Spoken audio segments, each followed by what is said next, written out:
What's up, everybody? We got Mike from Bethel Baptist. That's in Norman, Oklahoma. Another one of our Centershot coaches. Wanted to do a little bit of a spotlight, introduce him to you all and you all to him.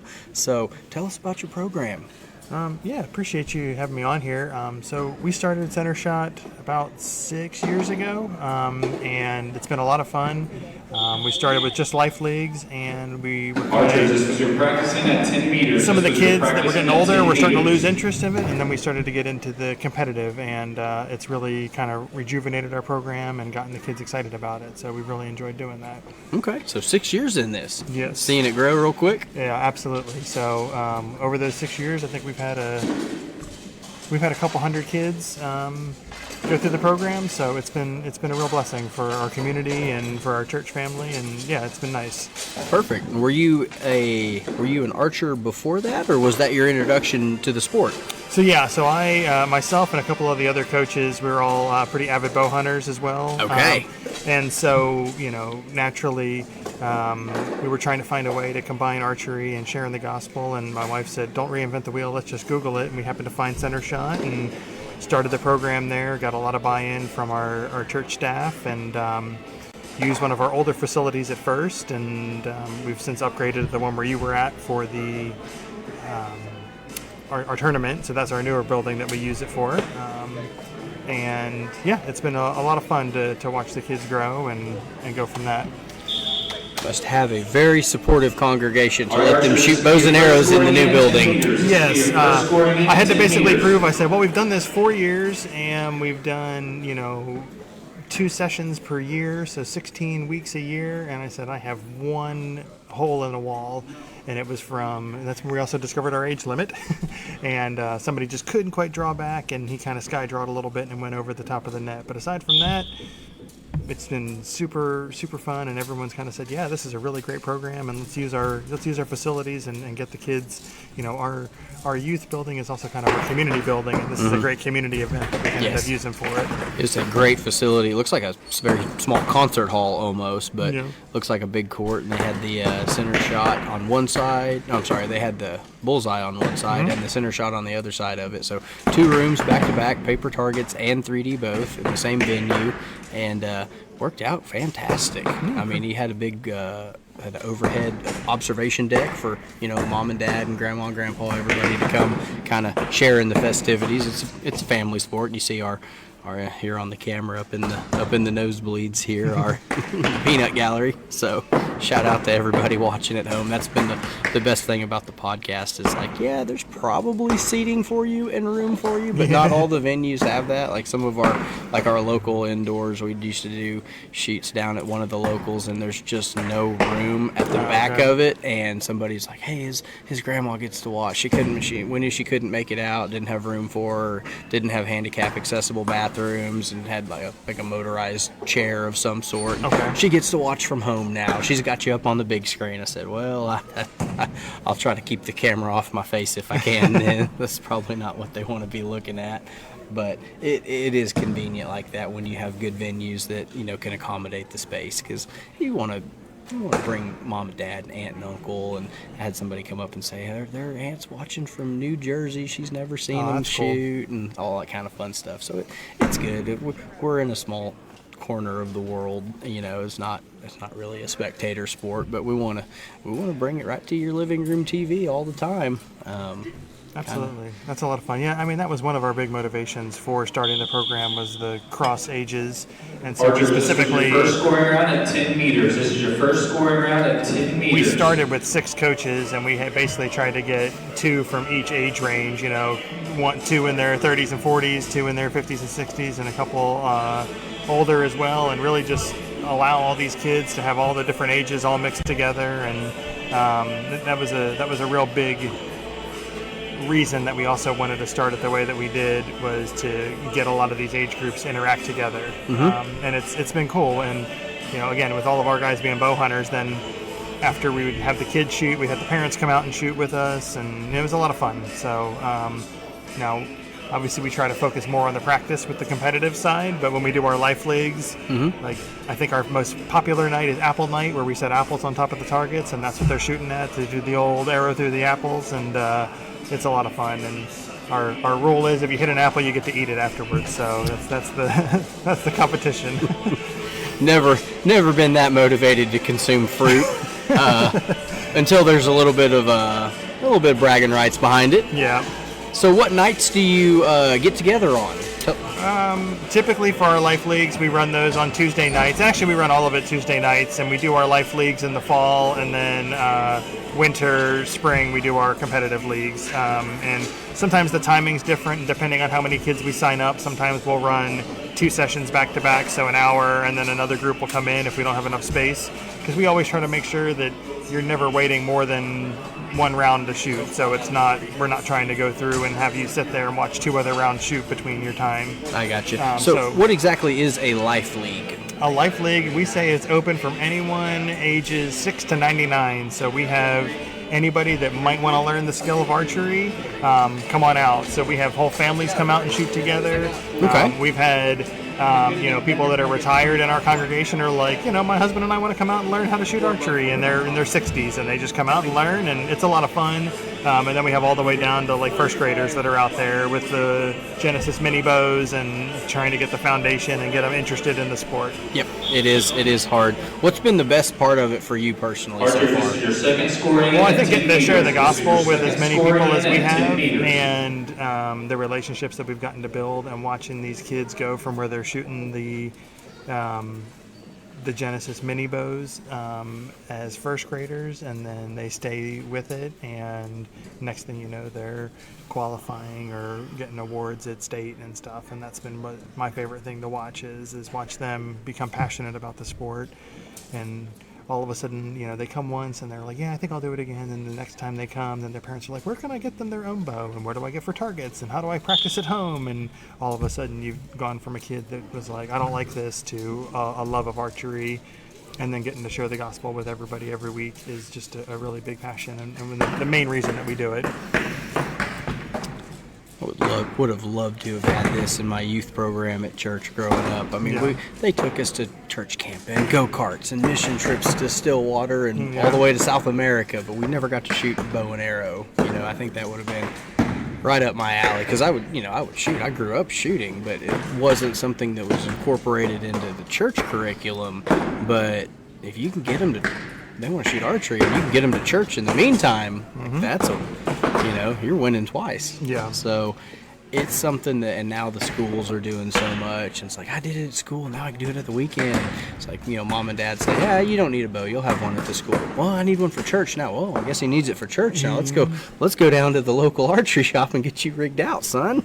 Yes, no, and that's another big part of, so my son shot with his school, and we go to so even though our church is in Norman, we go to the Moore schools. Norman doesn't have the archery in the schools program. Moore does, but they stop it once you get to junior high. And so there were a lot of kids that loved it and loved shooting, and they shot with their school teams, and then they move on to junior high, and they're like, well, I really missed this. And so that's why we keep our competitive targeted to junior high and high school, so that in the community, those students that loved it or developed a love for it in elementary school get to continue on with the competitive side of it.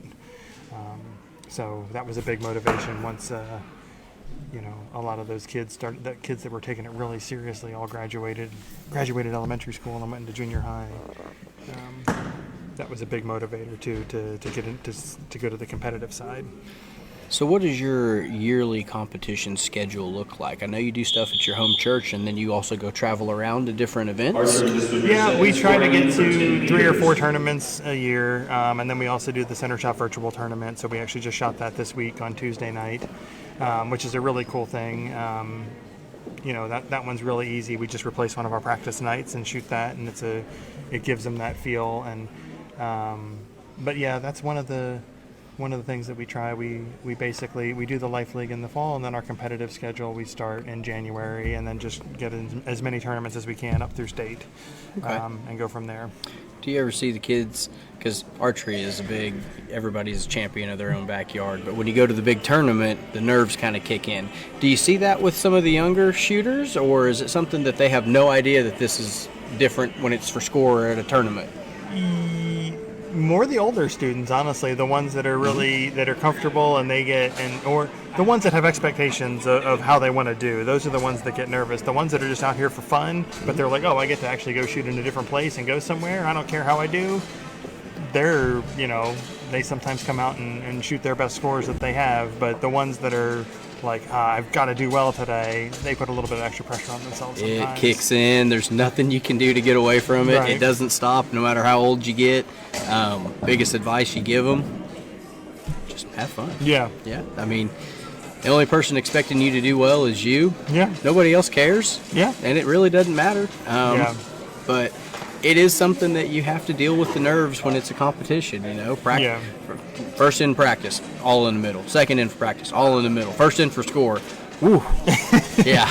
Yeah, they're always like, can we just count the practice ones once? I've been asked that a few times, and it's like, well, no, we can't do that. But, yeah, it's the same idea. Probably better not count them. Yeah, just leave them down there, see if I can get away with not shooting the first in. It's like, yeah, I got them all in the middle down there, and then you just kind of want to sit around, and you want to be done. If you're scoring good, you want to get to the end of the round. But it's like, well, no, if we all just sat around and gave the award based on who we know is the best shooter and we don't actually shoot the arrows, well, then you didn't do the thing. So that's why you play the games, right? It's a process. Same thing in baseball, football, everything else. Yeah, we know they're better than us. We're going to make them prove it, though. Yeah. So I think the Centershot's got it really figured out well to where they're doing a style of archery that's competitive across different ages, different levels of physicality. It's all one bow, it's all one arrow, it's all one target. So kind of acts as the great equalizer. Absolutely. Have you had any of them get into bow hunting as a result of your program? So my son's getting a little closer. He hasn't been he can't draw a bow that I'd let him go out and hunt with yet, but he started piddling around a little bit with my father-in-law's crossbow, so I think he's toying with it, and I let him get up on one of my stands the other day, and he enjoyed this last season. So I taught him how to go up and how a climbing stand works. He enjoyed that, and so then I said, yeah, we can bow hunt, and you're gonna have to put more into it. And he said, maybe I can do this until I can really comfortably draw that 60-pounder and go hunting for that. But we've had a few that said they're interested in it, but none have actually gone. So if I can get my son to go bow hunt with me this year, that'll be a big win. Yeah. So he likes to come out with me. He'll sit in the stands with me and stuff, but he hasn't actually. All the sitting without dropping a string? That's a good hunting buddy right there. Absolutely. So. But it definitely changes my stands, because it's like, well, I got to get either a blind or a two-man stand. He's not going up in my climber or my lock-ons. And actually, I just got into saddle hunting this year, so that's even less room for two people. Oh yeah. But yeah, it's been a lot of fun to do it. I mean, that's what got me into archery. I went out and rifle hunted one time and said, well, I enjoy the hunting aspect of it. How do I do it more? And my father-in-law said, well, get yourself a bow and you bow hunt, and that's a 3.5-month season instead of 2 weeks. I said, okay. So you married into it. I basically, I left deer camp and left gun season, went home, got myself a bow, and learned from there. Shout out to all the new bow hunters out there that married a girl and I said, well, son, you're going to have to learn to shoot a bow. It's just, more power to you, man. That's the way to, hey, if that's how you get into it, no issue. But then it got to the point where they were like, it's gun season. You don't always have to hunt with your bow. I said, it's more fun to hunt with my bow at this point. So I ended up, I pretty much, try to leave the rifle in the case and bow hunt year round if possible. So. Yeah, Archers, this is your like to carry it in case a coyote walks by. Hate to waste a good broadhead on a coyote. I'm not going to be switching arrows trying to get the coyote to take one of them. But yeah, that 22 mag makes an appearance every once in a while. Well, yeah, I mean, if it's crunch time and the freezer's empty, it's. Oh yeah. But yeah. And yeah, we definitely have some bears and coyotes and hogs are really bad in our hunting area. So. You're still in the metro and you're seeing bears? Or you hunt back east? I hunt down southeast Oklahoma. Okay. So down in the mountains down there. Yes. Hills, quote unquote. But it's that's where we do most of our hunting, and it's a lot of fun. But we've had a lot of interesting things on our game cameras. I'll say that. So. Okay. is it a county that allows hunting black bear in Oklahoma, or is it one of them where you're just seeing them but not hunting them yet? I'm not hunting the bears. Oh, they do have a bear season down there, but I haven't actually hunted bear. It's more the hogs are just so thick down there that, it's, I remember a couple of years ago, opening day, October 1st, and I'm out there first light and I hear some noise. I'm like, all right, here we go. I'm going to get to drop the string. All right, October 1, let's get it. Let's do it. And I look down and I had a 3-minute video of a parade of hogs that just went through, and there must have been a good 150 of them just. I said, well, my day's ruined now. They've just torn up my whole area, and then they all just parked right in front of me. I was like, well, I'm pinned to my tree, and I got a mess of hogs out here. So anyway. I've seen them on the side of the road. I've never seen one in a stand. I've heard them come through when we were recurve hunting the ammunition depot in McAllister. Oh, okay. But I've never had one come in. Never got to draw my bow back looking at a pig.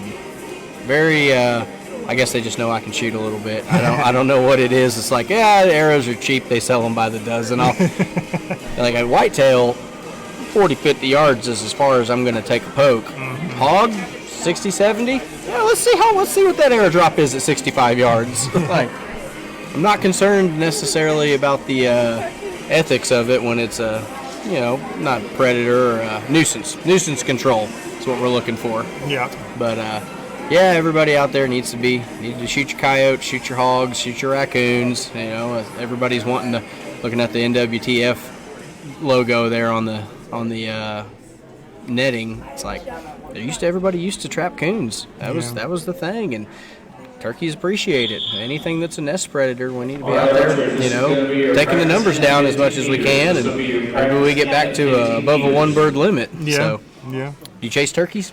I've gone a couple times. I haven't make it. I also coach my son's either baseball or soccer teams, depending on which sport he's into at that time. Mm-hmm. So springtime generally gets even crazier. So I haven't gotten to turkey hunt in a while. But and the season down on our lease is a very different season than the rest of the state. It's a shortened season. It opens, I want to say, 2-3 weeks later than the rest of the state, and it's a very short season. And last time I went down, I had birds coming all into me the weekend before we went down to scout, had everything set up, and then I heard crickets on actual opening day. So I haven't gone back down.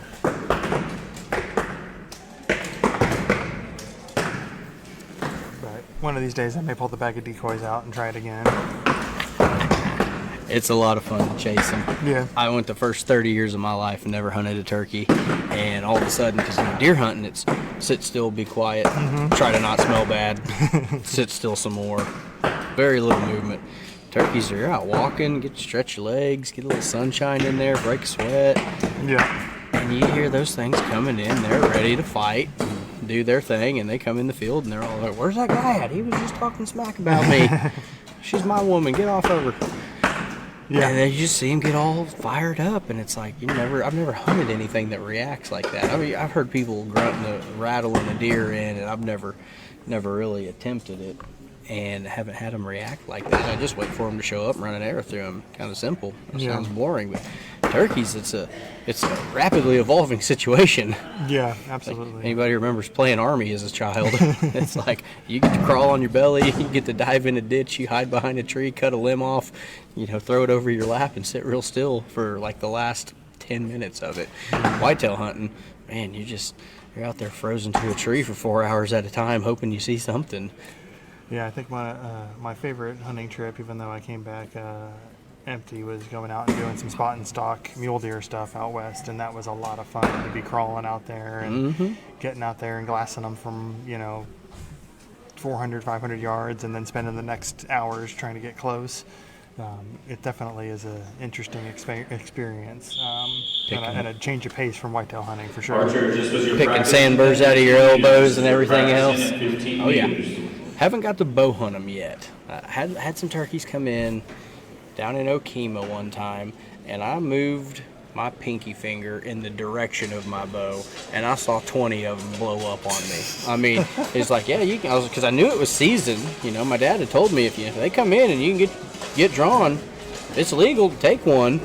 And I just thought about reaching over there I might have just looked at it, and they picked me off in that tree quicker than anything I've ever seen. So bow hunting them is definitely a little bit a little bit different game. Yeah. So I'll stick to the scatter gun during April and May.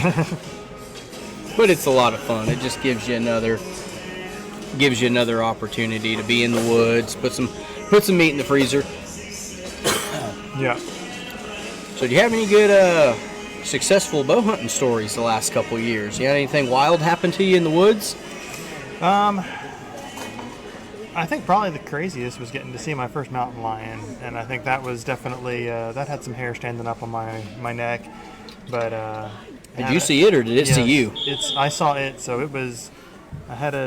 I was in one of my favorite stands, and had a doe walk in, and she was following down this little trail, and unfortunately she veered off the trail and went to a spot that really thick. I didn't want to put an arrow through there, but heard something behind her, kept watching, said maybe she's getting, maybe there's a buck following her down. I don't really know what's happening here. So I watched her walk down, and then probably about 40, 50 yards behind her, I look up, and it was not a buck. Instead, it was a mountain lion that was following her right down off the side of the mountain. And boy, that hair stood up, and it was one of the coolest experiences. Everyone's like, "Why didn't you get your phone out?" I said, "I was just like, I didn't think to video this thing. I'm just sitting here." I didn't want it to see me and decided it wanted to investigate what that thing in that tree might have been. I said, well, they can climb trees, and I was at full draw already, so I said, I'm just going to stay drawing in case he turns back over this way. But it was just really cool to watch him walk down and just put a stalk on a doe like that. That was one of my favorite experiences for, especially not even taking a shot or anything.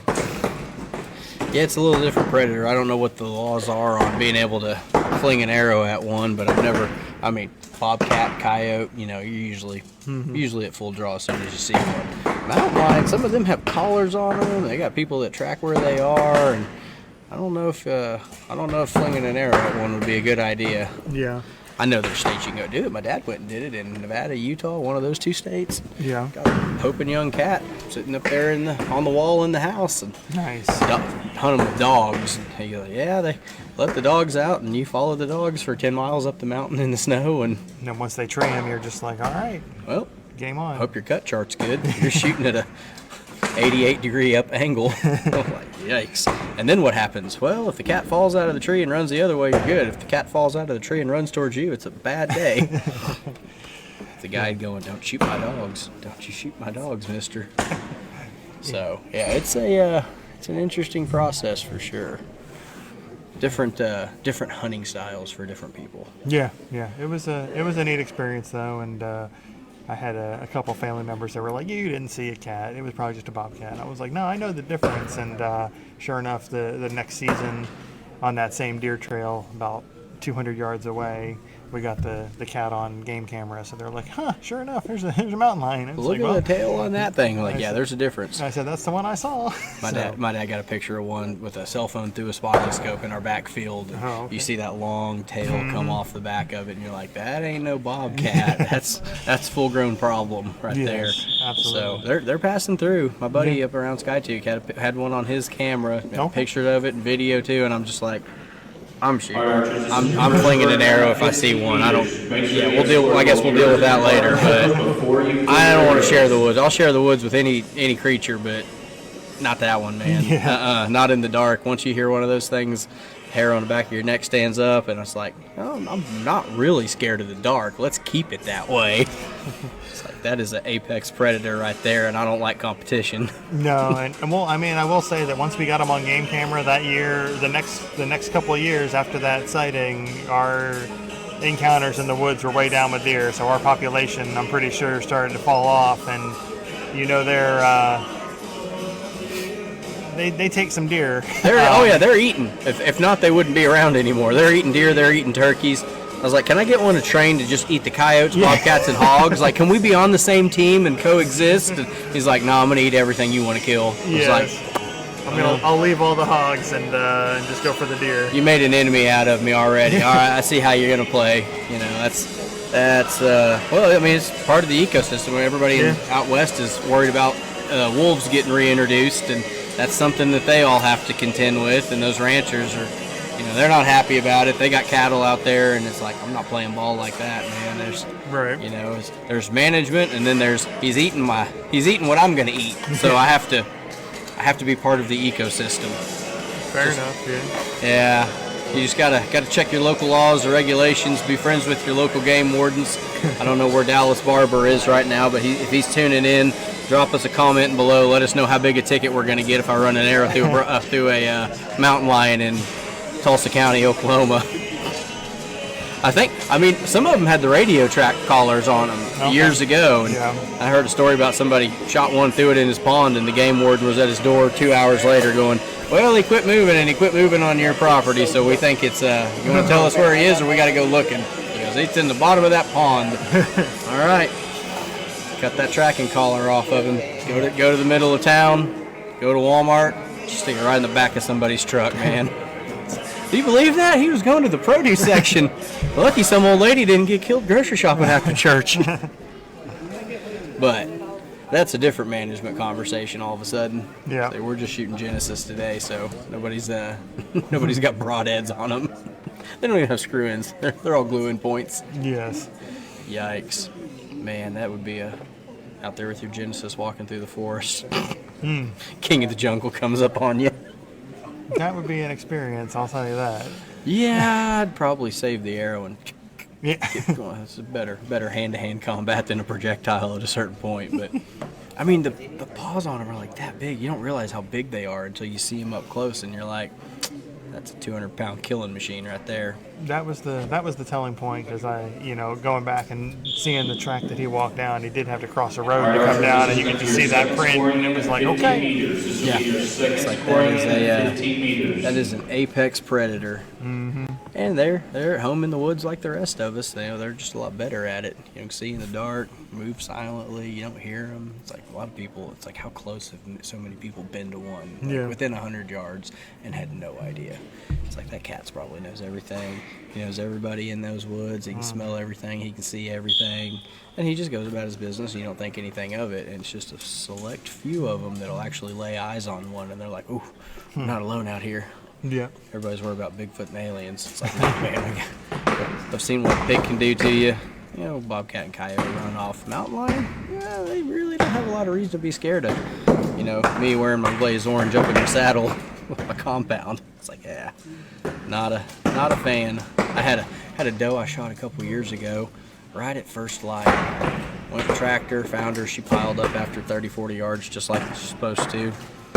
And it was early in the morning, good and cold. I was going to climb back in the ground blind and keep hunting. Yeah. Dad come down with the tractor 11:30 when I was calling it quits. And something had found that deer and then drug it right off the path and started eating the back end of it. And I was like, doe was right there. And I look and she's 5-10 yards to the side of me. And she's got like leaves thrown up on her. And I was like, I think that's a coyote? He goes, no, it's a cat for sure. Because a cat will eat for a while and then they'll try to bury it. And it was a very real half-hearted attempt to bury this doe. But it just kind of pawed some leaves and sticks up on the top of it. Like you went and sprinkled them on top of her. And I was like, that's a bobcat? He's like, yeah, probably heard you coming and tried its best to hide it. It was going to come back and eat on it later. So we had to, cut a little bit of the teeth marks around the hindquarters there. Wow. But drug it. I mean, a little doe, but still 80, 90 pounds. I don't know how strong a bobcat is, but I guess strong enough to drag it. I'm assuming it wasn't a mountain lion, but after having a picture of one later, I'm like, yeah, okay, maybe. We're playing a different game now. So after we saw those pictures, it's like, was it really a bobcat? Because I've seen bobcats out there. I've seen coyotes. He said once you see them try to bury it, that's a cat thing. It's like, well, now which cat are we talking about? This ain't no house cat from the neighbors. Yes. Oh, man. Things to worry about. But it's all fun. It keeps it interesting. Yeah. For sure.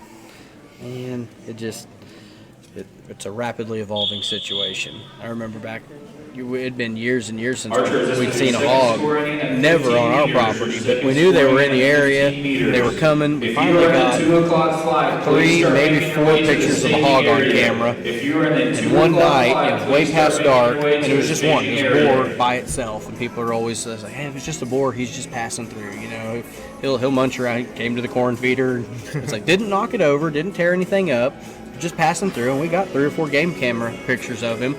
We heard a shot at midnight, 1 a.m., something like that. I was like, man, I hope that's not a poacher shooting my target buck out of season. That'd be terrible.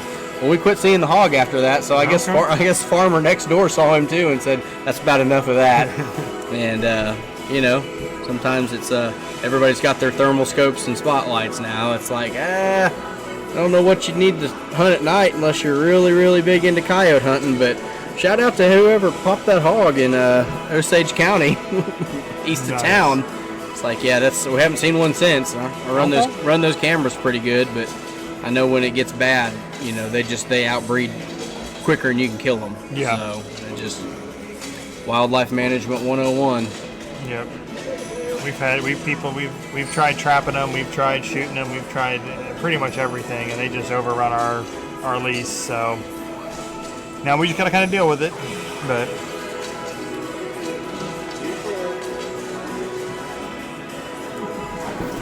camera work there. There you go. Got to get the angles. Yeah. There's some pretty good groups down there being thrown. How'd your kids do? Are they shooting now or have they shot already? They already shot. They finished up today. So we shot 3D first thing in the morning and then came over here and shot bullseye after that. So they've all headed out for the day. But yeah, they shot pretty well. Yeah, it's good. I know I definitely get blown away especially when you host a tournament and you see different kids coming around. Archers, this is going to be your third scoring in for 15 meters. This will be your third scoring in for 15 meters. When you start seeing kids in middle school and high school shooting in the 290s, 295, 296, it's like that's pretty cool to see. So yeah, they definitely stack them in there for sure. It's impressive, but they're putting the work in. Probably school, home. Hope that they're, getting in front of some good coaching. Yeah. I was giving one kid a hard time, and I walked down there with them, and they were pulling their arrows, and he had all 5 in the 10 ring, but one of them wasn't quite touching. I was like, you're getting a little loose in your groups there, man. It's like, well, struggling, are you? Yeah. I was like, that 50 is not quite as good as other 50s I've seen you shoot. So, no, it's really cool to see, and like you said, when they come out here and knowing how much this has grown across the state and seeing how many people come out is really cool.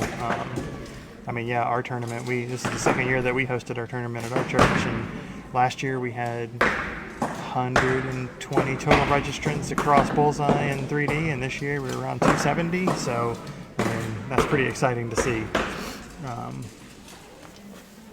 And Kasey said the numbers are going up 30% every year. Mm-hmm. That is insane. Yep.